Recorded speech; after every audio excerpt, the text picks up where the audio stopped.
کہ کسی بھی شخص کو گرفتار کرنا ہے تو اس میں اس کے ساتھ ایک اور چیز بھی جو ہے وہ شامل ہو جاتی ہے، جس کو عام طور پر لیگل زبان میں ریسیڈوزم کہتے ہیں۔ ریسیڈوزم کا مطلب یہ ہے کہ جو وہ غلطی ایک دفعہ کر چکا ہے، ہو سکتا ہے وہ رپیٹ بھی کرے، لہٰذا معاشرے سے یا دوسرے لوگوں کو محفوظ رکھنے کے لیے اس شخص کو گرفتار ہونا چاہیے، اریسٹ کرنا چاہیے، اس کو بیہائنڈ بارز ہونا چاہیے اور اس کی آزادی کو سلب کر لینا چاہیے۔ یہ وہ معاملات ہیں جو آپس میں گڑ بڑ ہونے کے بعد جو ہے انتہائی پیچیدہ اور خطرناک صورتحال اختیار کر جاتے ہیں، یا کم از کم اس شخص کے لیے کہ جو اریسٹ ہو جاتا ہے اس کے لیے یہ مسائل جو ہیں وہ پیچیدہ ترین ہوتے چلے جاتے ہیں۔ یہ جو معاملہ ہے فیکچول گلٹ اور لیگل گلٹ کے درمیان جو جو ہم نے ڈیسیژن لینا ہے یا کرمنل جسٹس سسٹم نے ڈیسیژن لینا ہے، بیسیکلی کرمنل جسٹس سسٹم میں پیچیدگی کی وجہ یہ پہلا سٹیپ ہی بن جاتا ہے۔ اب اس میں ریفارمز کی ضرورت ہے۔ اب جب ہم نے آئیڈینٹیفائی کر لیا کہ اریسٹ کا جو پروسیس ہے اگر ہمارے ملک میں وہ غیر قانونی طریقے سے رول آف لا کے تحت نہیں ہے، انڈر دا رول نہیں ہے، تو اکارڈنگ ٹو رول نہیں ہے، تو پھر اس کا مطلب یہ ہے کہ ان پیچیدگیوں کو ڈسکس کرنا، سامنے کرنا ضروری ہے، اور پھر ہی ہم اس صورت میں اس میں ریفارمز لا سکتے ہیں اور کسی بھی ایسے شخص کو جو شک کی بنیاد پہ رسک فیکٹر کی وجہ سے وہ گرفتار ہوا ہے، اس کو ریلیف دیا جا سکتا ہے، یا آئندہ اس قسم کی گرفتاری کو صرف شک کی بنیاد پہ جو گرفتاری ہوتی ہے اس کو کیسے روکا جا سکتا ہے۔ جب ہم ان چیزوں کو ریفارمز کی طرف لے کے جانا چاہتے ہیں یا ریفارمز کی بات کرتے ہیں تو عام طور پر یہ متنازع ہو جاتی ہیں یا ان کو متنازع بنا دیا جاتا ہے۔ اس میں اب اس بحث میں نہیں پڑتے کہ یہ فائدے کے لیے کیا جاتا ہے، کوئی مخصوص گروپ اس سے فائدہ اٹھا رہا ہے اس لیے کر رہا ہے، یا جو مظلوم ہے اس کو فائدہ ملنا نہیں چاہیے، ہم اس پہ بات نہیں کرتے۔ لیکن ان چیزوں کو سمجھنے کے لیے ہمیں کچھ چیزوں کو سمجھنا ضروری ہے، جس طرح میں ذکر کر چکا ہوں کہ اریسٹ اور گلٹ کا جو تعلق ہے اس کو بھی دیکھنا ضروری ہے کہ وہ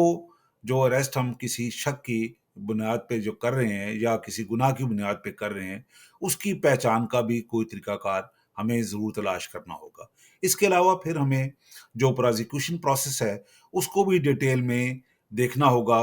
یا عام فہم الفاظ میں کھنگالنا ہوگا کہ یہ اس میں کون سی پیچیدگیاں آ جائیں گی یا کون سی پیچیدگیاں جن کو ہم نے دور کرنا ہے۔ اس پروزیکیوشن سسٹم کو جب ہم انالائز کریں گے تو پھر ہمیں ڈیفینس سسٹم کو بھی جو ڈیفینس پروزیکیوشن سسٹم ہے اس کو بھی دیکھنے کی ضرورت ہے، اور ساتھ میں سب سے اہم جو بات ہے جو پولیسنگ کلچر ہے یا جو پولیس کا جو قانون ہے یا جو پولیس رولز ہیں ان کو بھی دیکھنا ہمارے لیے انتہائی ضروری ہو جائے گا۔ اور یہ وہ چند معاملات ہیں جن کو دیکھے بغیر ہم اریسٹ یا گلٹ یا فیکچول گلٹ اور لیگل گلٹ کے درمیان جو ہے ہمیں تمیز کرنا مشکل ہو جائے گی، اور ظاہر ہے کہ پھر اس کے لیے ہمیں ریلیف ڈھونڈنا یا اس میں امینڈمنٹس کرنا بھی ہمارے لیے مشکل ہو جائیں گی۔ عام طور پر جب بھی کوئی اریسٹ ہوتا ہے تو اس کے بعد جو جس طرح پہلے میں نے ذکر کیا کہ اس کے ساتھ ایک اور پروسیس جو ہے پروزیکیوشن کا شروع ہو جاتا ہے، اور کچھ لوگ اس پروزیکیوشن سسٹم میں چلے جاتے ہیں، کچھ لوگوں کی اریسٹ جو ہے پروزیکیوشن سے پہلے ہی ختم ہو جاتی ہے، لیکن سٹگما بہرحال رہتا ہے۔ لیکن ہم آگے چلتے ہیں کہ جو اریسٹ ہوئی ہے اس کے بعد پروزیکیوشن شروع ہوئی ہے، تو پروزیکیوشن بھی ایک لمبے عرصے کے لیے چلتی ہے، اور اس پروزیکیوشن کے بعد یا کنوکشن ہوتی ہے یا پھر وہ بے گناہ ثابت ہوتا ہے۔ تو یہ جو معاملات ہیں کہ جب کچھ لوگوں کو بغیر پروزیکیوشن کے ہی چھوڑ دیا جاتا ہے اور کچھ لوگوں کو پروزیکیوشن کے بعد کنوکٹ کر دیا جاتا ہے، اور یہ جو معاملات ہیں ان کو بھی دیکھنا بڑا ضروری ہے۔ تو بظاہر تو ہمیں لگتا ہے کہ جب بھی کوئی اریسٹ ہوتی ہے تو اس کا جو تعلق ہے کسی نہ کسی کمیشن آف کرائم سے ہوتا ہے، اور جب وہ بغیر پروزیکیوشن کے اریسٹ ختم ہو جاتی ہے تو اس کا مطلب یہ بھی نکالا جا سکتا ہے کہ کسی بھی اریسٹ کے لیے لیگل گلٹ کا ہونا ضروری نہیں ہے۔ تو یہ جو معاملات ہیں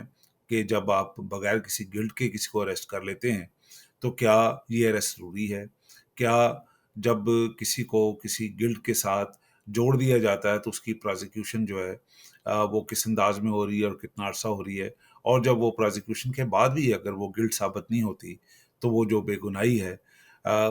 اس کو مد نظر رکھتے ہوئے جو اریسٹ کا پیریڈ ہے اس کو کس نظر سے دیکھنا چاہیے، اور وہ جو اگین میں کہتا ہوں کہ جو سٹگما جو ہے اس شخص کے ساتھ جو لگ گیا ہے اریسٹ کا، وہ کیسے دہایا جا سکتا ہے یا اس کو مٹایا جا سکتا ہے۔ اریسٹ عام طور پر ایک مفروضے پہ اریسٹ کا معیار ایک مفروضے پر مبنی ہے. جب یہ طے کر لیا جاتا ہے کہ کوئی آدمی گناہ گار ہے یا کوئی کمیشن آف کرائم میں انوالو ہے تو اس کو اریسٹ کر لیا جاتا ہے، اور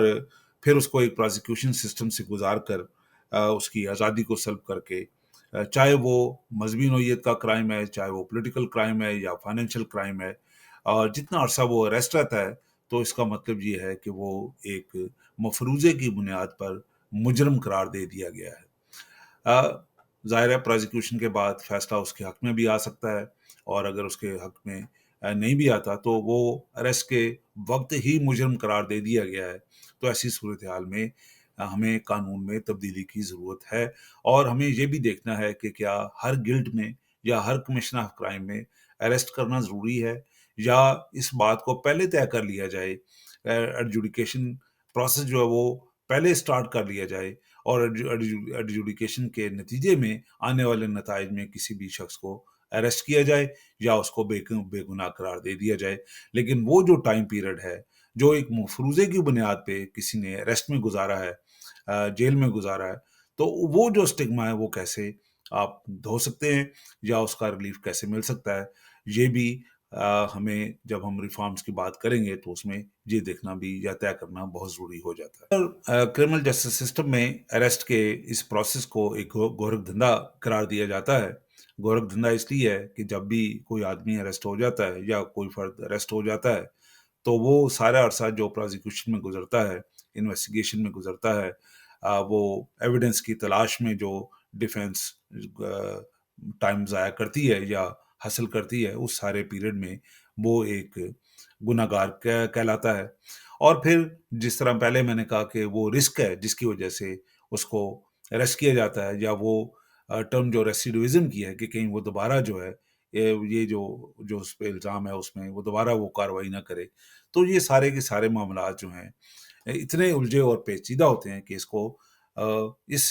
کم از کم اریسٹ کو کرمنل جسٹس سسٹم کا ایک گورکھ دھندا ضرور کہا جا سکتا ہے. اگر پورے کے پورے کرمنل جسٹس سسٹم کو ہم مورد الزام یا گورکھ دھندا قرار نہ دیں تو کم از کم جو اریسٹ کا پروسیس ہے وہ ضرور پیچیدگیوں کا شکار ہے، اور اس کی ایکسپلینیشن اور اس کی ریفارمز کی ضرورت ضرور ہے. اریسٹ کو بہتر طریقے سے استعمال کرنے کے لیے جو کرمنل جسٹس سسٹم میں انتہائی ابتدائی جو ریفارمز کی ضرورت ہے، اگر وہ اس بات کو سمجھنے میں ریفارمز کی جائیں کہ فیکچول گلٹ اور لیگل گلٹ میں کیا فرق ہے، اگر یہ بات طے ہو جاتی ہے تو کئی معاملات جو ہیں وہ اچھے طریقے سے سمجھنے میں آسانی ہو جائے گی. اور عام طور پر لیگل گلٹ جو ہے وہ ہم اس طرح بیان کرتے ہیں کہ یہ ایک انتہائی محتاط پروسیس یا ایک پروزیکیوشن کے بعد جو ہے یہ ڈکلیئر ہوتا ہے، اور عام طور پر جب پروزیکیوشن ہے اس کے شواہد اکٹھے کر لیتی ہے کسی بھی جرم کے، اور اس کی جو جج کی ورڈکٹ ہے اس کے بعد وہ گلٹی، یا بعض اوقات گلٹی پلی سے بھی یہ معاملہ طے کیا جا سکتا ہے. تو یعنی کہ یا تو وہ پلی کے ذریعے وہ گلٹ ثابت ہو جاتا ہے، یا پھر وہ ایک محتاط پروسیس جو کرمنل جسٹس سسٹم نے ڈیزائن کیا ہے پروزیکیوشن کا، جس میں شواہد کو وٹنسز کو اکٹھا کر کے باقاعدہ انویسٹیگیشن پروسیس سے گزر کے اس کو ڈکلیئر کیا جاتا ہے گلٹ کو. تو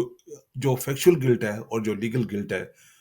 فیکچول گلٹ جو ہے وہ عام طور پر وہ ہے جو بظاہر جو ایک الزام ہے جو ایک نیکڈ آئی سے نظر آتا ہے، وہ اس میں ایک مفروضہ بھی شامل ہو سکتا ہے. اس سے پہنچنے کے لیے ہمیں لیگل گلٹ تک جو ہے وہ جو پروسیس ہے وہ انتہائی محتاط انداز سے گزارنا پڑتا ہے، اور ان دونوں چیزوں کو سیٹل کرنا پہلے بہت ضروری ہے اس سے پہلے کہ ہم کوئی اور ریفارمز کی بات کریں. یہاں یہ بات بھی قابل ذکر ہے کہ اریسٹ کرنے کے لیے پولیس کو کسی جج کی کسی پروزیکیوشن پروسیس کی ضرورت نہیں ہوتی. وہ شک کی بنیاد پر کسی کو بھی اریسٹ کر سکتی ہے، اور یہی ایک پرابلم ہے جس کو دور کرنے کے لیے آج کی ہم نے جو بحث ہے وہ شروع کی ہے، کہ ہم سمجھنا چاہتے ہیں کہ کیا جو فیکچول گلٹ ہے اس کی بنیاد پہ جو ہے اریسٹ کی جا سکتی ہے، یا اس اریسٹ کو ڈیلے کیا جائے اس وقت تک جب تک ایک لیگل گلٹ تک جو ہے معاملات نہ پہنچ جائیں، اور اس کے بعد اگر لیگل گلٹ